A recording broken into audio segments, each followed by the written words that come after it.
O brasileiro tá de saco cheio com essa palhaçada de governo do amor, onde a gente sabe que é só uma fachada, é só uma mentira para dizer que defende os mais pobres enquanto eles lucram e andam no luxo, ou seja, o amor mais falsificado que a gente tem no Brasil.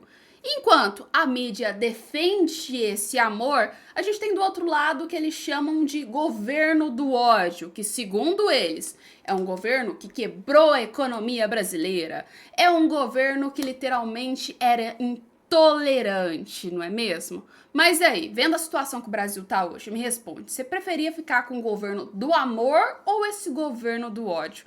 E foi isso aí que viralizou nas redes sociais em Manaus, porque uma pessoa teve uma ideia extremamente corajosa de pregar uma faixa escrito uma frase muito, mas muito polêmica, expondo todas as verdades desse governo do amor. Pois é, mas enquanto o governo do amor e o governo do ódio brigam entre si, principalmente agora para 2026, tá acontecendo uma coisa bem preocupante. Para quem não sabe, Alcolumbre teve uma ideia genial de praticamente entregar o poder nas mãos do STF para julgar nada mais do que seria a intolerância política, ou seja, a intolerância política tá sendo uma coisa que, segundo o Alcolumbre, deveria ser debatida pelo STF. E eu vou te explicar uma coisa, vai dar muita polêmica isso. E, inclusive, você que tá aí fazendo algum post na rede social, ou então comentando em alguma coisa de algum político, pode acabar sofrendo um processo ou talvez até sendo preso por intolerância política. Então, bora lá que eu vou te explicar que hoje tem muita coisa pra gente conversar sobre política aqui, mas muita coisa mesmo, que você com certeza precisa saber, tá? Eu sou a Alessandra Gonçalves, sou jornalista e eu vou te explicar tudo isso, sem militância, sem esse caos todo, pra você entender o que tá acontecendo dentro do Brasil hoje. Vamos falar primeiro sobre essa faixa do amor que foi colocada em Manaus. Para quem não sabe, gente, em Manaus um cara teve uma ideia de colocar essa seguinte faixa aqui, ó. Volta, ódio. Pelo amor de Deus, o amor tá caro demais. A frase faz uma alusão à Janja. Com a vitória de Lula nas eleições, usou a frase o amor venceu. A faixa com os dizeres volta, ódio, pelo amor de Deus, o amor tá caro demais, foi colocada na Avenida Djalma Batista, em frente ao supermercado Carrefour, no bairro Flores, na zona oeste de Manaus. A frase faz alusão ao tema mencionado por Janja logo após a vitória de Lula, marido dela, nas eleições em 2022. O amor venceu. Eu acho que já tá meio óbvio o porquê que a gente prefere ultimamente o ódio do que o amor, né? O amor venceu e venceu com muitos gastos, né? Ou seja, pra gente amar no Brasil, a gente precisa patrocinar muito, principalmente a primeira-dama. Mas não só a primeira-dama, como também os caprichos do governo Lula, não é mesmo? E aliás, não só patrocinar isso, como patrocinar a baita incompetência que o governo tem na sua administração. Ou seja, com a vitória do amor, a gente teve a alta do dólar, a gente teve a alta da gasolina, a gente teve intolerância, pois é, em relação à política, e a gente teve até mesmo muita, mas muita polêmica em várias outras questões, tanto internacional, como aí, né, o Lula participando de certos eventos, apoiando certas pessoas que são duvidosas, tipo o Nicolás Maduro, que é um ditador, e também até mesmo dentro do Brasil com uma certa perseguição contra a direita, ou seja, o governo do amor, na verdade, acaba praticando muito mais ódio do que o governo do ódio, não é mesmo? Porque até onde eu me lembro, na época do Bolsonaro não era assim. Nenhum desses fatores, nem a gasolina, nem o dólar, e praticamente nem essa intolerância que a gente tem política, igual a gente tá vendo dentro do governo Lula. Mas a questão é a seguinte, o amor pode até ter vencido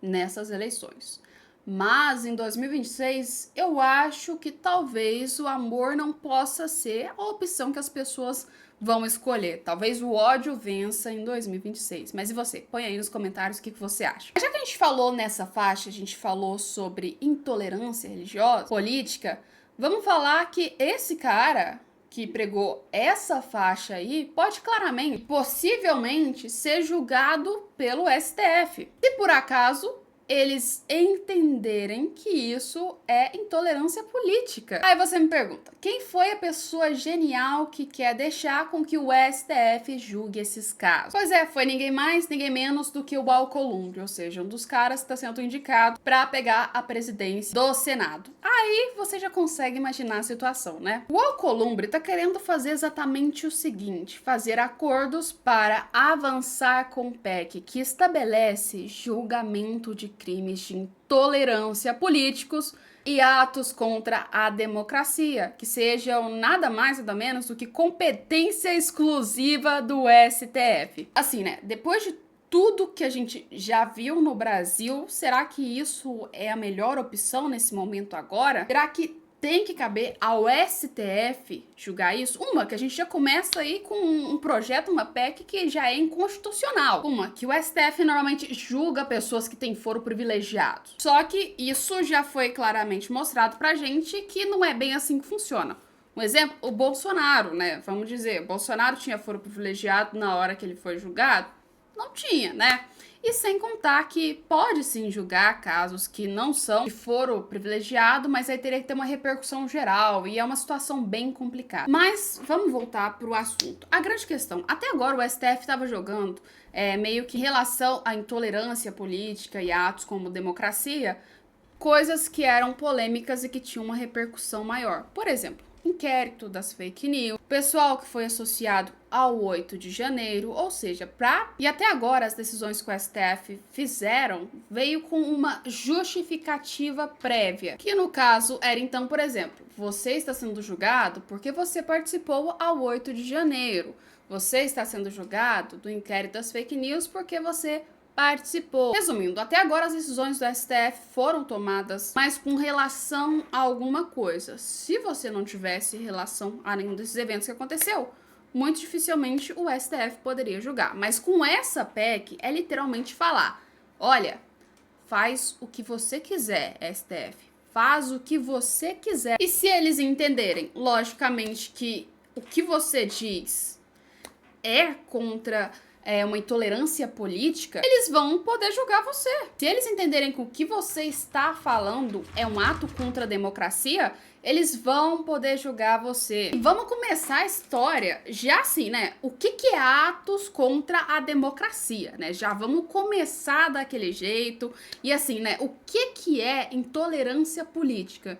Vamos dizer que uma coisa que não poderia existir, na minha visão, é a questão de intolerância política. Porque a política tinha que ser aberta. Ah, Alessandra, então você tá falando que se o fulaninho chegar e xingar tal candidato, ele não deveria responder? Não, gente, aí é um caso totalmente diferente. Mas, por exemplo, se eu disser que certo determinado partido não é o partido que me representa, que eu não concordo com as ideologias daquele partido, isso pode ser considerado uma intolerância religiosa, dependendo do que eu fale. Muitas das vezes pode ferir, assim, o direito principal, que é o direito da liberdade de eu poder falar que eu não me identifico com aquele determinado partido, aquele determinado grupo de políticos, ou sei lá, alguma coisa nesse sentido. Mas resumindo, pra vocês entenderem, é uma coisa onde a gente não tem explicação nenhuma do que é, porque não esclareceram muito bem pra gente o que é essa intolerância política e muito menos atos contra a democracia. E sem contar, né, os atos contra a democracia ou intolerância política vão valer exatamente para quem, não é mesmo? Um exemplo que a gente tem básico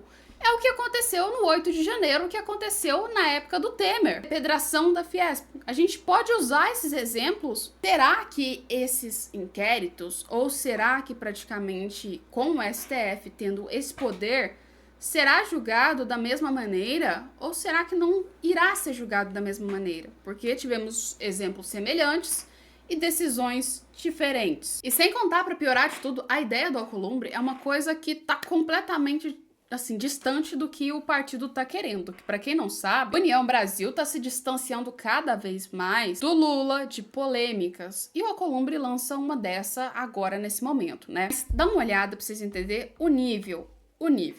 O candidato à presidência do Senado Federal, senador Davi Alcolumbre, do União, fez um acordo com o MDB, Movimento Democrático Brasileiro, de Renan Calheiros e Eduardo Braga, por um pacote de compromissos focados em sua reeleição. Entre os pontos destacados estão o compromisso de Alcolumbre com a democracia e o Estado democrático de direito no âmbito das deliberações políticas e legislativas do Senado Federal e do Congresso Nacional, e com a deliberação de uma PEC que estabelece que o julgamento de crimes de intolerância política e atos contra a democracia sejam competência exclusiva do Supremo Tribunal Federal. O ato fez crescer as especulações de que a bancada ligada ao governo Lula no Senado Federal trabalha para afastar a possibilidade de avanço da proposta de anistia aos presos pelos atos do 8 de janeiro.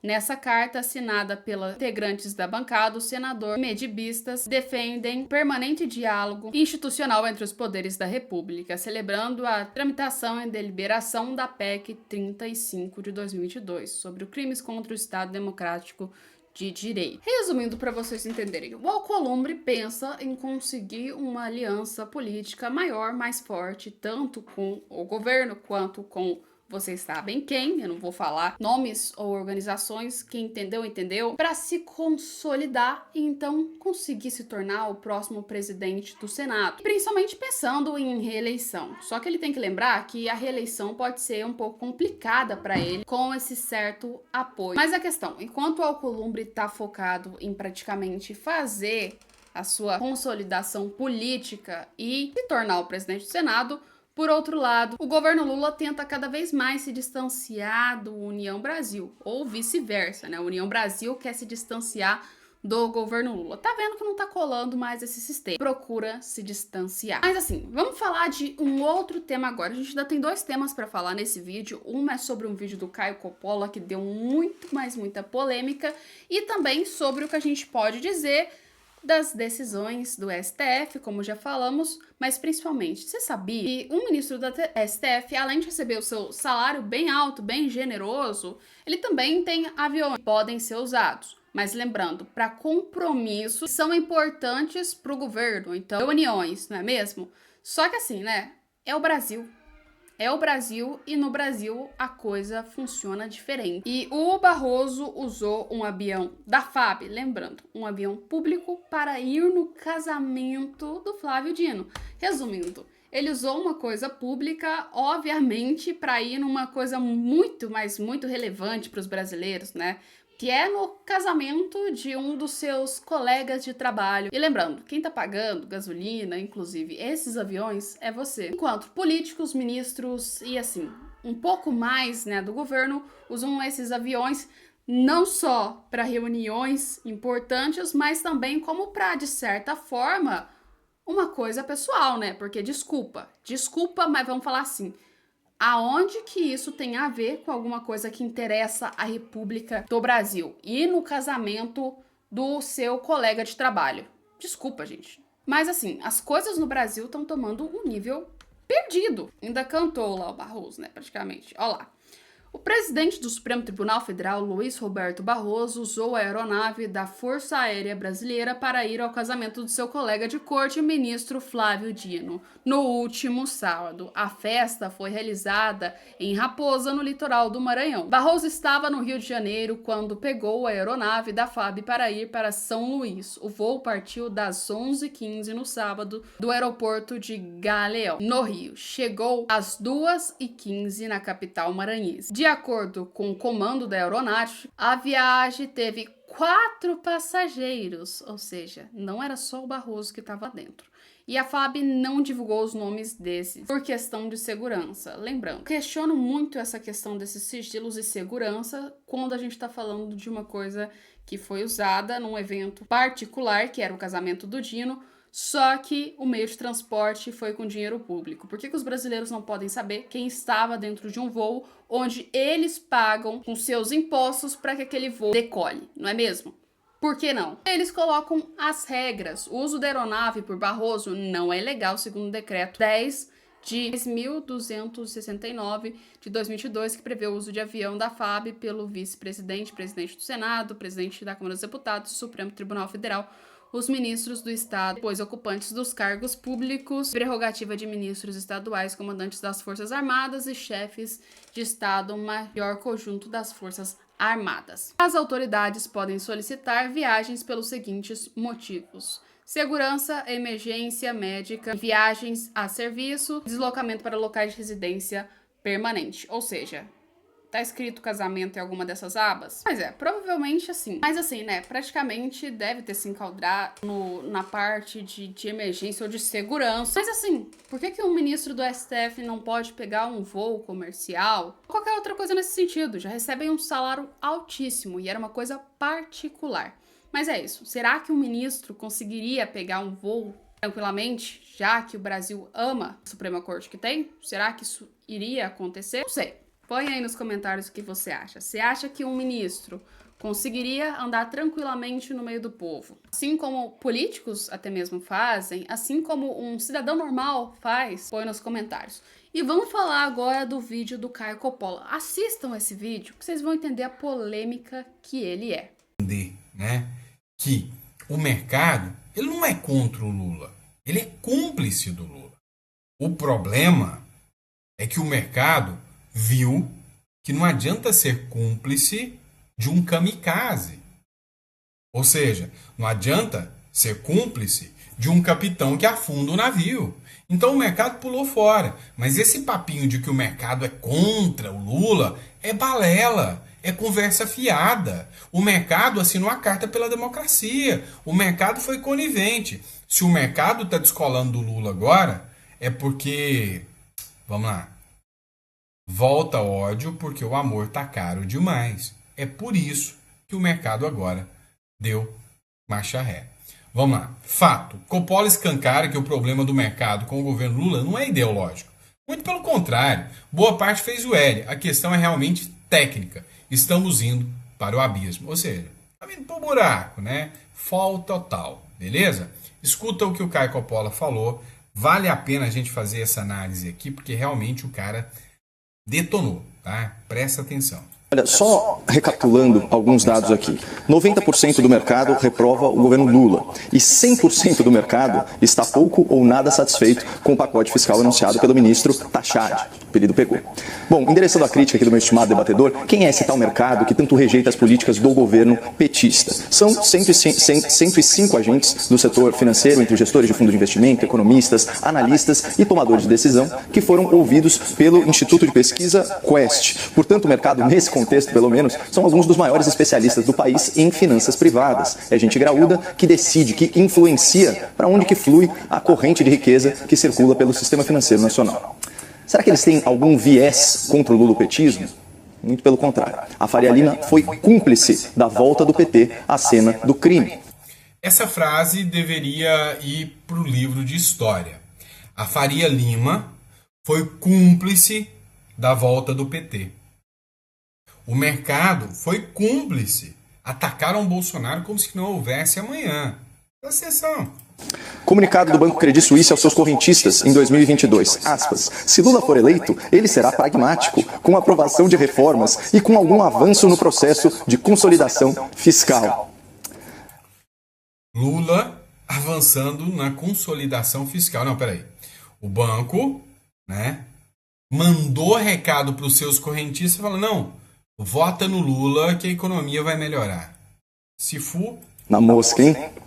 Lula recebeu um país superavitário e entregou já em 2023 o segundo pior déficit da história, 230 bilhões de reais no vermelho. De lá para cá, Lula aboliu o teto de gastos, deixou as estatais deficitárias, aumentou a relação dívida PIB, afugentou bilhões de dólares em investimentos estrangeiros e está perdendo o controle sobre a inflação.